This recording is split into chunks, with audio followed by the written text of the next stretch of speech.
Olá, lobinhos e lobinhas, melhor possível, aqui é o Aquela Cláudio trazendo mais uma vez para vocês um quadro da nossa playlist de Interpretando o Livro da Jungle. O personagem de hoje que eu trago para vocês é Shio, o abutre ou o milhafre.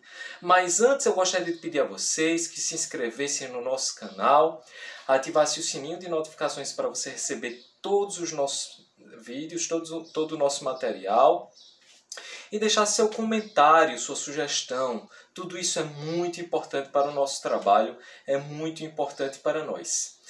Quem é Shio? Shio, como eu já disse, é o abutre, o milhafre. Para quem não sabe, é da família dos urubus. Para que é que ele serve na vida real, na natureza? Esse animalzinho ele come os restos mortais de outros animais. Poderíamos dizer que é o lixeiro da natureza, né? Na história de Mowgli, Shio aparece em alguns momentos bem específicos. Um deles é nas caçadas de Kaa, quando ele aparece com maior relevância. Eu vou colocar o nosso vídeo sobre as caçadas de Kaa na nossa descrição para que você possa assistir depois.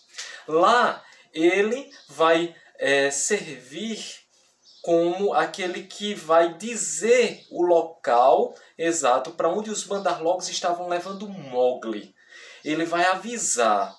Mowgli vai se dirigir para ele na linguagem do milhafre, na linguagem dos abutres, dizendo: somos do mesmo sangue, tu e eu. E Shio, que estava voando bem alto, que ele olhou assim nas copas quando ele estava sendo levado pelos Bandarlogs de galho em galho, baixou o voo, viu que era Mowgli, e Mowgli passou a mensagem: diga a Baloo e Bagheera para que direção os Bandarlogs estão levando. Então, ele tem uma visão muito boa.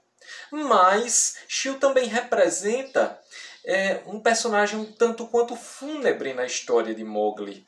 Ou seja, quando Aquela morre no episódio dos Cães Vermelhos, pouco depois, no próximo episódio, que é a Embriaguez da Primavera, que é uma das últimas aventuras de Mowgli no Livro da Selva, ele vai citar Shio como aquele que comeu os restos mortais do Aquelá.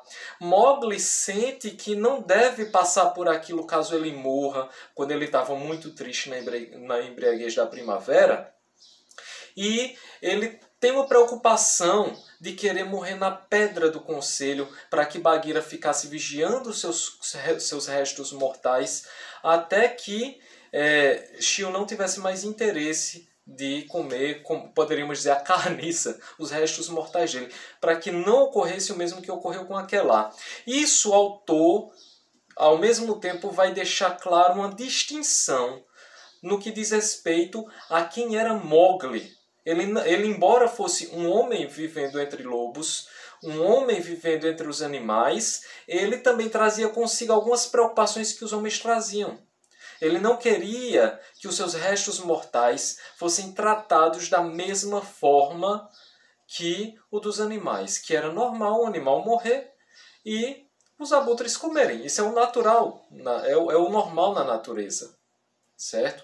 Então já tinha aqui uma distinção do homem, do ser homem, né, com pouco contato que Mowgli tinha tido na natureza, e do ser animal. Embora ele dissesse: eu sou um lobo, mas ele tinha preocupações para além das preocupações dos animais. Mas Shio também não vai representar somente essa figura fúnebre. Como eu disse, ele serviu muito para avisar, ele ajudou a salvar Mowgli quando avisou com a visão dele e tudo mais. Ele aqui ali aparece raramente, rapidamente, como também apareceu no episódio da Embriaguez da Primavera, sobrevoando com uma fêmea assim, por Mowgli, dizendo: boa caçada, Mowgli, boa caçada, desejando boa caçada para ele. Que também queria dizer nada mais nada menos que o quê? Se ele caçasse, Shio estaria de olho. Né? Estaria de olho, porque o que sobrasse, qualquer coisa de repente poderia servir para Shio depois. E nós sabemos que os animais, como Shio, esses pássaros, eles começam a devorar os restos mortais quando eles começam a entrar em decomposição, quando eles começam a mudar o seu cheiro.